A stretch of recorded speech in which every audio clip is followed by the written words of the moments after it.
Welcome to Ask the Tech Coach, brought to you by the TeacherCast Educational Network.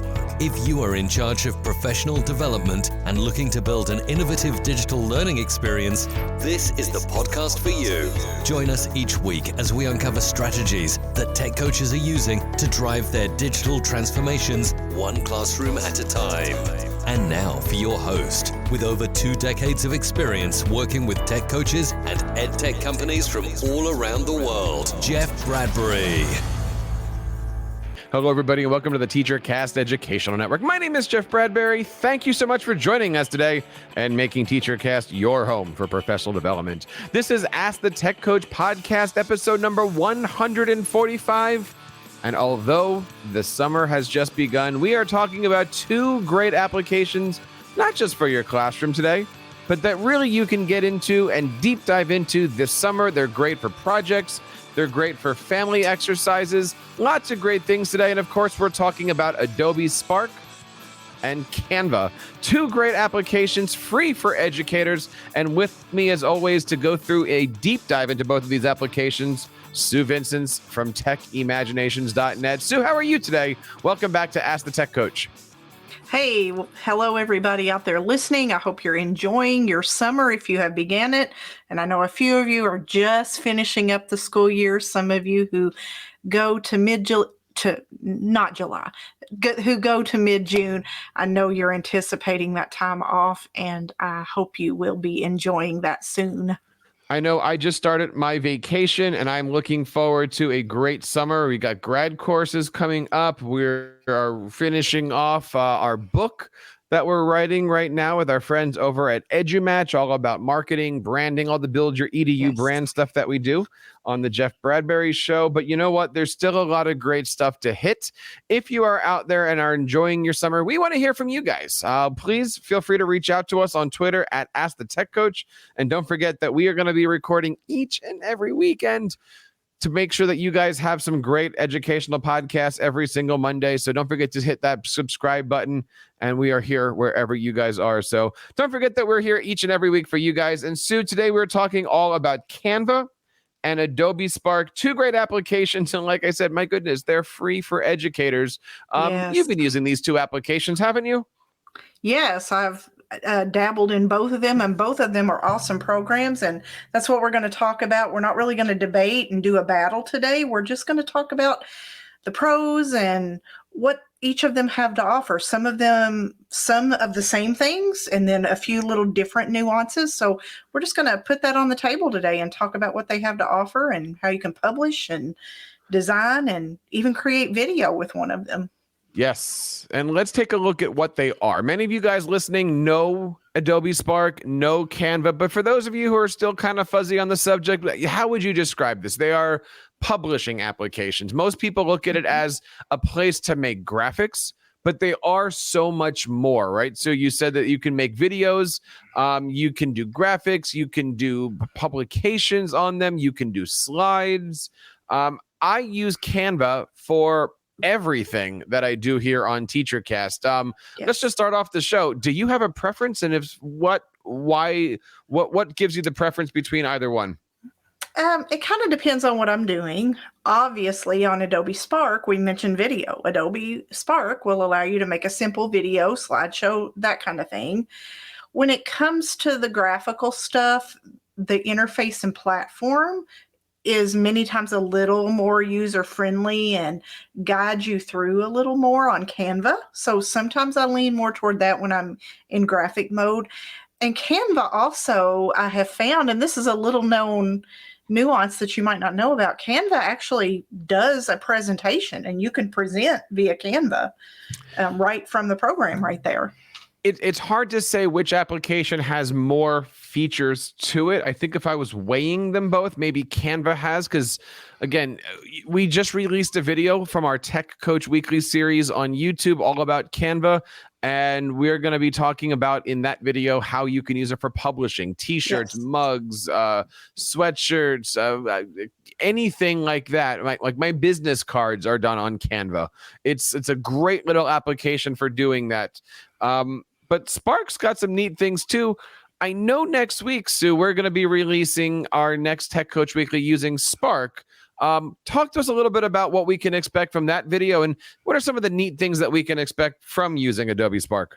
So Adobe Spark, it will let you create social media posts. Those sizes are already there. So, if you have an event coming up, you're doing summer school, you're doing summer tech training, back to school, and you're wanting to advertise that to your teachers, those sizes are already there for you. But it also, just like Canva, allows you to design stickers, and it gives you templates. You can search the template library and you can get those t-shirt designs.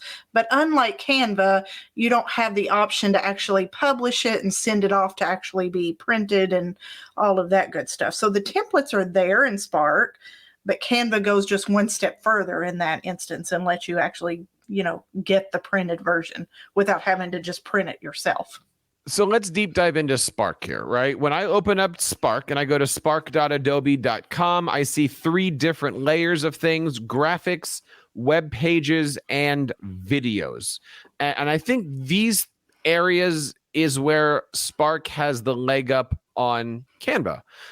Yes, they both do graphics. Yes, they both do social graphics. Yes, they both have all the templates for you for, your YouTubes, your Facebooks, etc. Yes, Canva, you can create things with an online link, but I wouldn't call them a web page, whereas with Spark, you actually can make a website, right? Yes, I've in fact used Adobe Spark just to introduce simple, basic web design to students, even middle schoolers. Even before we dabble into Google Sites sometimes, I've used Adobe Spark as that introduction because it's really just a one-page web page. It's not a whole website that you're creating here. You're creating a web page. So, here in the summer, you're helping a friend or you're planning a wedding. This would be that spot to put all of that wedding information. Or back to school, showing your kids how to design, the beginning of their portfolio web page where they're going to keep all of their work throughout the year. So Adobe Spark is a great place just to launch those web design tools before you dabble into Weebly or Google Sites and what have you. I would look at the Adobe Spark pages not necessarily as a website, but also in the same light that I would look at, say, a Microsoft Sway. One page, kind of vertical. You can put a ton of amazing things on it, embed whatever you want. And at the end, yes, you're teaching web design, you're teaching layout, you're teaching, all those different things, but you don't have to really be teaching websites. You're teaching storytelling, essentially. Or if you're out there and you've ever used the Smore creator site, S-M-O-R-E, very similar to that too, on the same line as Microsoft Sway. Now, in addition to that, over on the Spark side, you have Spark Video. Now, again, Canva, we'll talk about this later, does do video, does do animations, but they're not doing video. Tell us a little bit about Spark Videos. So on Spark Video, this is a quick and easy way. And again, I've used this as an intro video editing tool, especially for those older elementary students who are ready to create a slideshow, a picture collage. This is great for that. So things that you would normally use iMovie for if you're a Mac user, or even things like WeVideo if you're a Chromebook user, Adobe Spark is another alternative. It's not going to have all of the bells and whistles there, but it allows you to import pictures, simple video for you to make a slideshow. You can add shapes, captions. It gives you title slides and what have you out there. So very simple video design there before you step it up into more fancy programs. And what can you do with this video once you're finished your project? So once you're finished it, you can download it and publish it in various places. You can get a link and it will take you there and you can share it on various platforms. Is it just a download or can you embed them on different applications? Like, is it just a strict export download? So you do have the ability to send it to Google Drive. So I'm in one of my videos now refreshing myself. So this is actually a new feature. It even has the word new in big letters written beside it. So I can hit the share button. I can send it to Google Drive. So I have the ability to do that, which would then give me a ability to take that link and use it on Google Classroom or whatever other learning management system I have. And then I also have the ability to download it just as a file on my computer that I could then convert and use in various formats that I need. Now, you had mentioned Google Classroom, and that is something that all of these applications have in common. It's the ability to use with your classroom. I loved the show that we did a few months back, actually, with Jason from Canva. Yes. And we talked all about the fact that Canva is now free for educators, Canva EDU.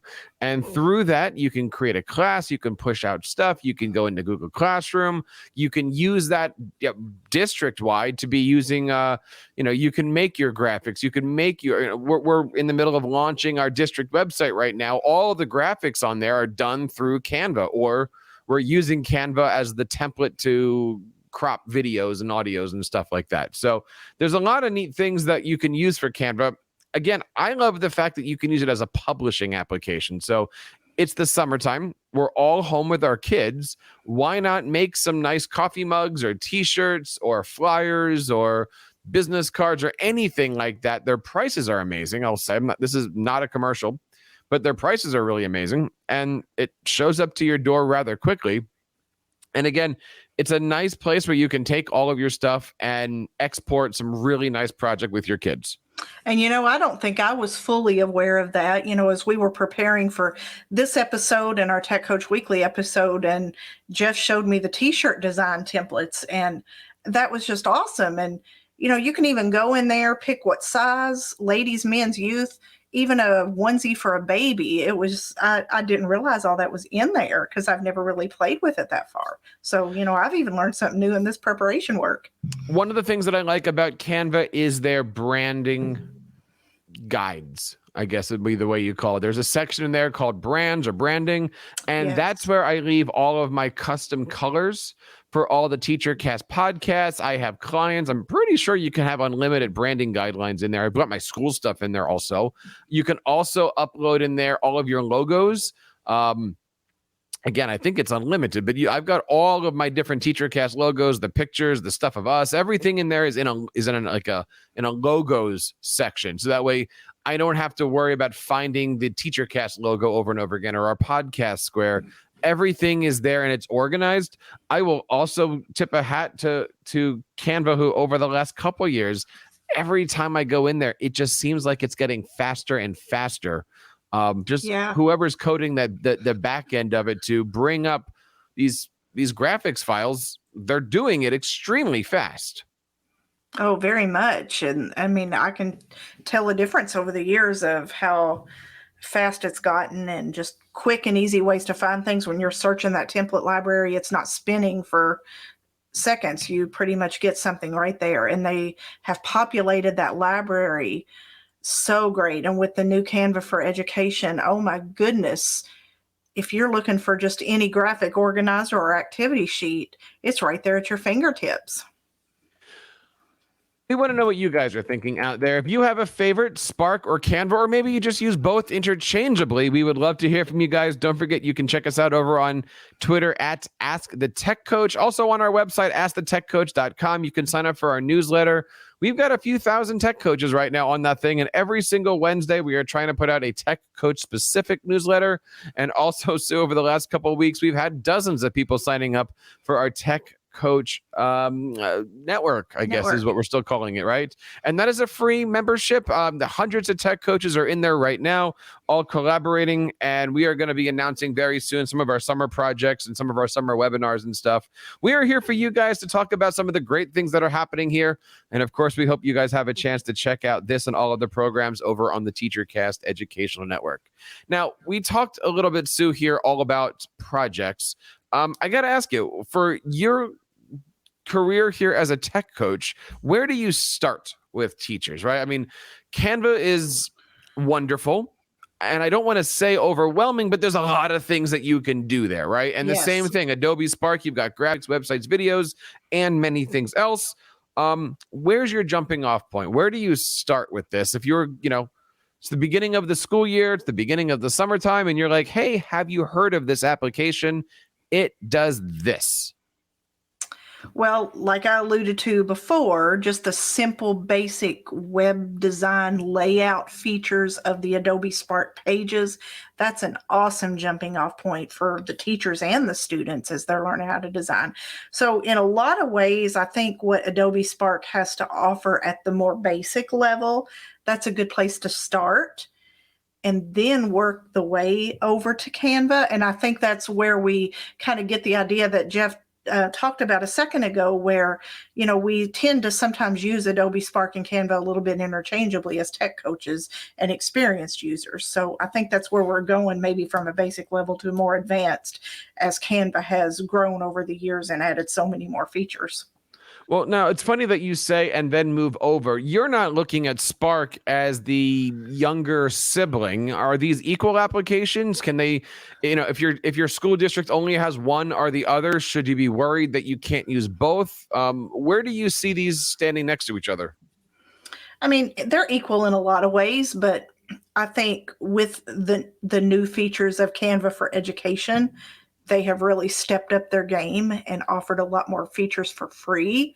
Whereas Adobe Spark, they're starting to add a whole classroom template library, and it is great so far, but Canva still has more features in that realm. So I think in the educational standpoint, if you're looking for ready-made templates and the things that Canva for Education has to offer, it's a little bit more robust in that realm. I would agree with that. Somebody who's been using both of these things, it's here. I want to shift gears a little bit and talk about other ways of using these applications, because not only are these things great on desktops, Mac, Windows, PC, Chromebooks, they're all here, but they both have really good mobile applications where you can create just about anything you want from your phones or tablets. Have you had a chance to check out each or any of these applications on your mobile device, trying to do everything with your finger rather than a mouse? Yeah, I've tried both on my mobile devices. I think I tend to lean more toward Canva in the mobile device aspect, but maybe just because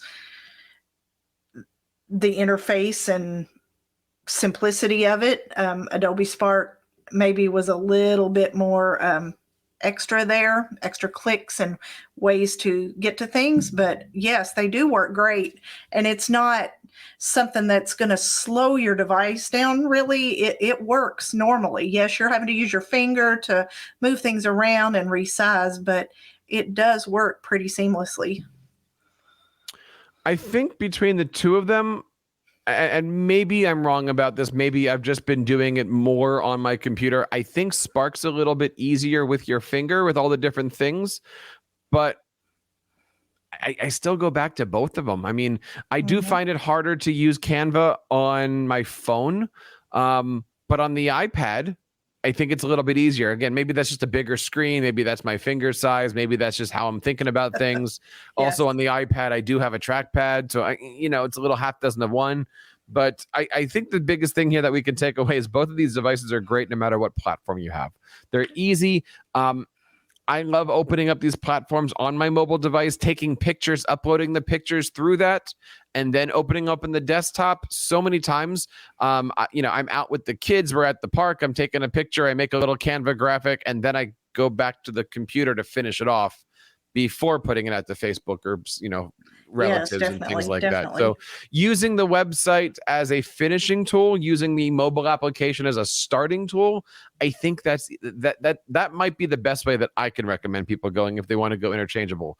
Yeah. But you can certainly do both on both platforms. Everything's available to you. Right. I mean, some people out there amaze me just watching them create on their mobile device, not using a mouse and just using their finger for everything. That just amazes me to watch people do that. And then it turns out just awesome looking graphic. So we want to hear what you guys think about all this stuff. We just are looking forward to a great summer. And if you guys have any thoughts and comments all about Canva or Adobe Spark, or, you've got an application that you'd like to talk about this summer, we would love to have you guys be on the show. And that wraps up this episode of Ask the Tech Coach, episode number 145. All of the links, all the show notes are going to be on our website, Ask the Tech Coach, and you can find the full complement over at askthetechcoach.com. And Sue, I notice you're still doing some great stuff over at Tech Imaginations. You've got your Tech Tip Tuesdays teed up every single week. Talk to us a little bit about what's going on your YouTube channel. Yes, I'm sticking with my Tech Tip Tuesday even through the summer, just to make sure I keep my teachers from my school just on board of brushing up. And another thing I'm working on my YouTube channel is some Google certification tutorials as my teachers work through the level 1 certification. So check those out if you're looking to get Google certified. I've got some new videos up, some of just basic things, but also checking out my Tech Tip Tuesdays as we go through the summer. And of course, we want to remind you guys that each and every week now, Sue and I are producing a video called Tech Coach Weekly. You can find out more information over at teachercast.net/YouTube. We're up to episode 6 now, and we've been doing some really cool things over there. We've had videos on Spark, on Canva, Google Classroom, and you name it, we're going to be doing it all throughout the summertime. So don't forget to check out all those things. And we are out of here today. We're going to do a quick episode. We might do some quicker episodes throughout the summertime. So don't forget to stick around with us. We do drop these episodes every single Monday. And on behalf of Sue and everybody here in the TeacherCast Educational Network, my name is Jeff Bradbury, reminding you guys to keep up the great work in your classrooms and continue sharing your passions with your students. You've been listening to Ask the Tech Coach, hosted by Jeff Bradbury of the TeacherCast Educational Network. Please reach out to the show with all of your questions on Twitter at AskTheTechCoach or online at www.askthetechcoach.com. Be sure to subscribe to our podcast so you don't miss any future episodes. And please take a moment to write a review in the App Store.